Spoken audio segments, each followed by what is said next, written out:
En este video, Morfología del tallo 1, les voy a hablar sobre la definición de lo que es un tallo, de las partes principales que tiene un tallo, y les voy a hablar sobre las ramificaciones o los principales tipos de ramificaciones en cuanto a los tallos.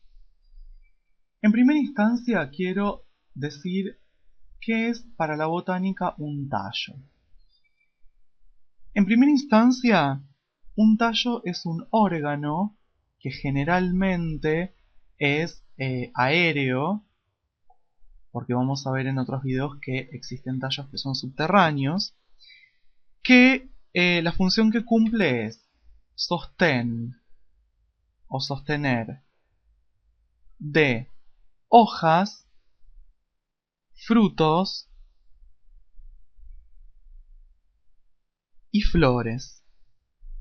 Sostiene esos tres elementos.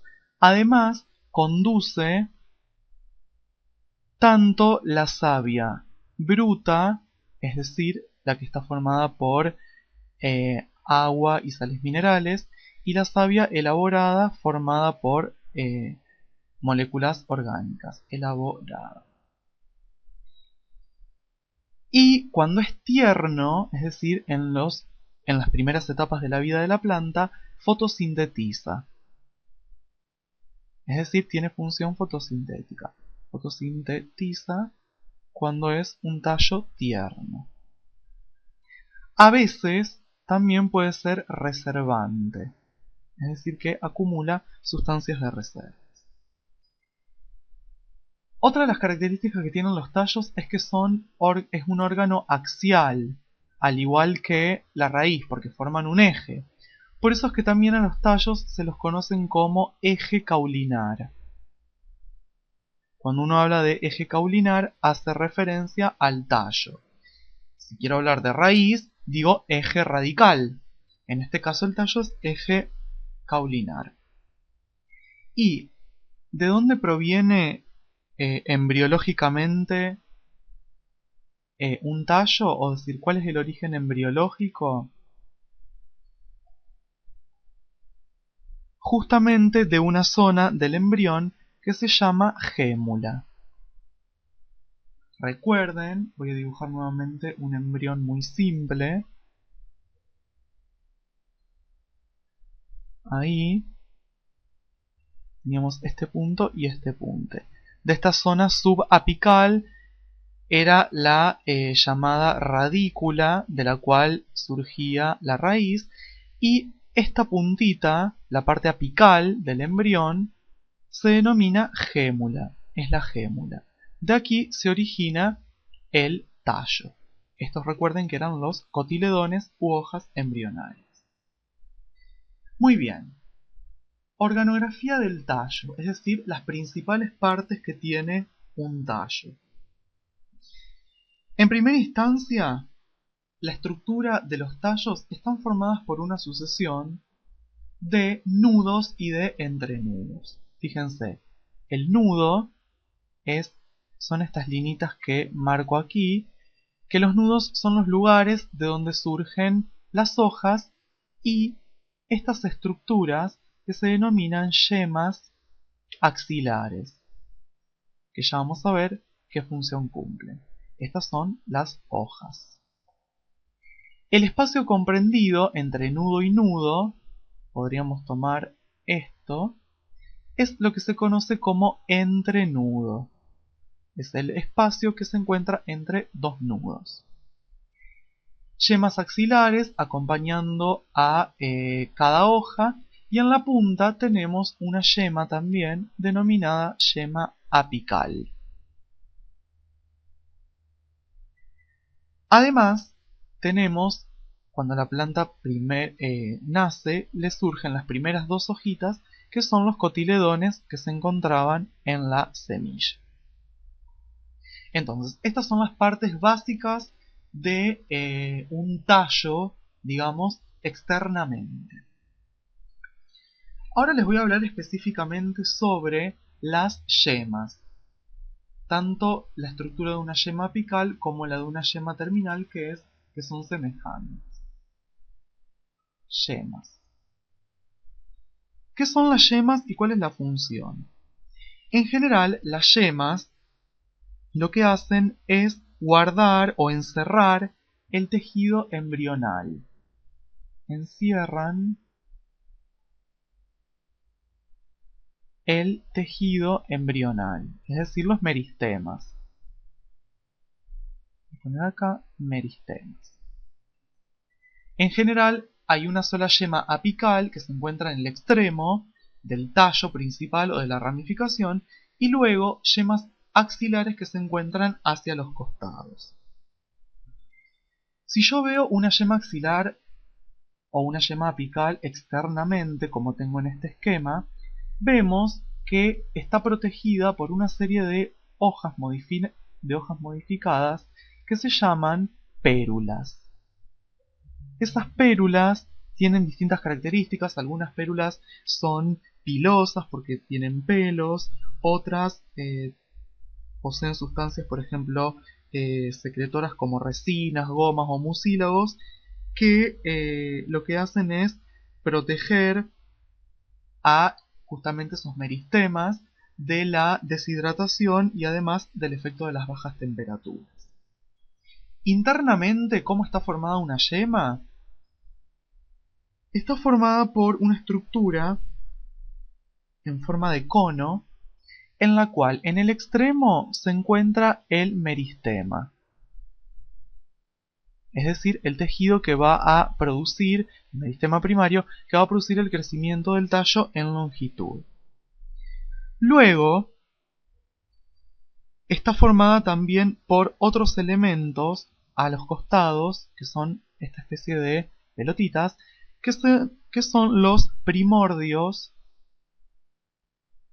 se denominan primordios de yemas axilares, que son los que luego van a producir las ramas de ese tallo.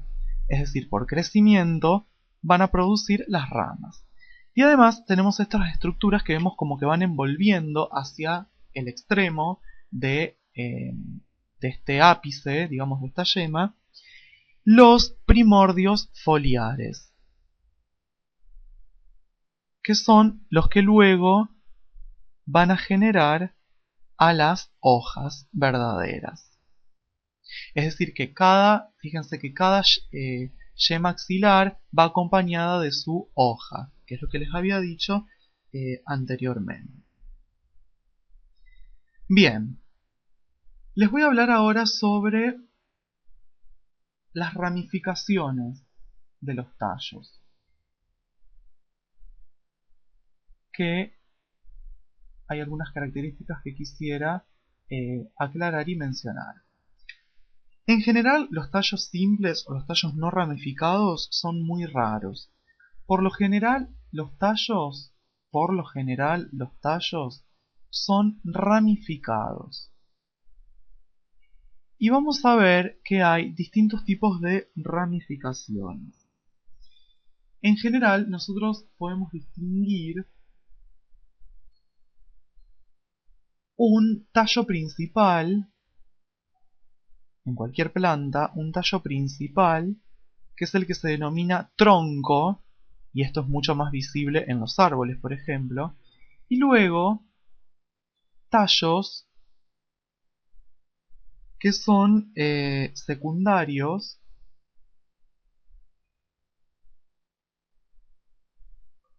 y que forman justamente las ramas, que de acuerdo a si nacen primero del tronco y luego ramas que nacen de ramas, son ramas primarias, secundarias, terciarias, etc. Eso respecto a digamos, el tipo de tallos que puede haber. Y otra de las clasificaciones que se hacen teniendo en cuenta estos tallos ramificados es la que les voy a dar a continuación. Una de esas ramificaciones es la conocida como ramificación monopódica. ramificación monopódica. Si yo haría, o monopodial también se lo denomina. Si yo haría un esquema de la ramificación monopódica, tengo un eje principal y luego ramificaciones de menor calibre. Entonces, ¿en qué consiste esta ramificación monopódica o monopodial? El tallo principal, que es este, tallo principal, tiene mayor longitud y grosor, y las ramificaciones, que son estas, tienen menor longitud y menor grosor, es decir, tienen menor importancia. El eje, que es el tallo principal, tiene crecimiento ilimitado y se genera, fíjense, como una estructura, la voy a hacer con otro color, fíjense, una estructura de tipo piramidal.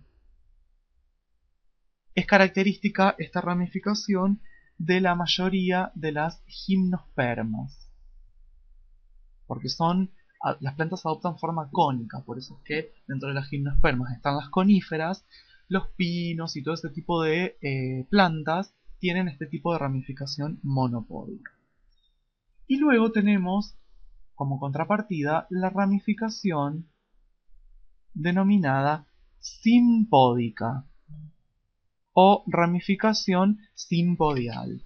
Si yo hago un esquema de la ramificación simpódica, haría así, luego así, salen dos, luego se genera otra así, y así sucesivamente las ramificaciones. Entonces, ¿en qué consiste específicamente esta ramificación simpódica o simpodial? El tallo principal, fíjense que tiene un crecimiento limitado. Tallo principal, crece hasta acá. Luego, dado que de manera accidental la yema apical se daña, entonces las yemas axilares que hacen lo sustituye en cuanto a sus funciones y continúa el desarrollo del mismo. En este caso, fíjense que en este caso, generalmente se bifurca, ¿sí? Se genera una bifurcación y de ahí se van generando las ramas. Este tipo de ramificación simpódica que yo les dibujé acá es lo que se conoce como cima bípara. Bípara, ¿por qué? Porque tiene, cuando termina el tallo principal, surgen dos ramificaciones y así sucesivamente. Y luego tenemos otras ramificaciones simpódicas, por ejemplo así, esta yema deja de funcionar, lo sustituye una axilar, crece la rama así, esta deja de funcionar, crece la rama así, esta deja de funcionar y va creciendo de esta manera. Esta es la que se denomina cima unípara. Porque fíjense que del tallo principal surge una sola ramificación. Estos dos son ejemplos de ramificaciones simpódicas. Y bueno, es característica de muchas otras plantas. Entonces, lo que vimos en este video fueron características muy generales de los tallos, cuáles son sus partes principales, vimos el estudio de una yema y además qué tipos de ramificaciones pueden tener los tallos.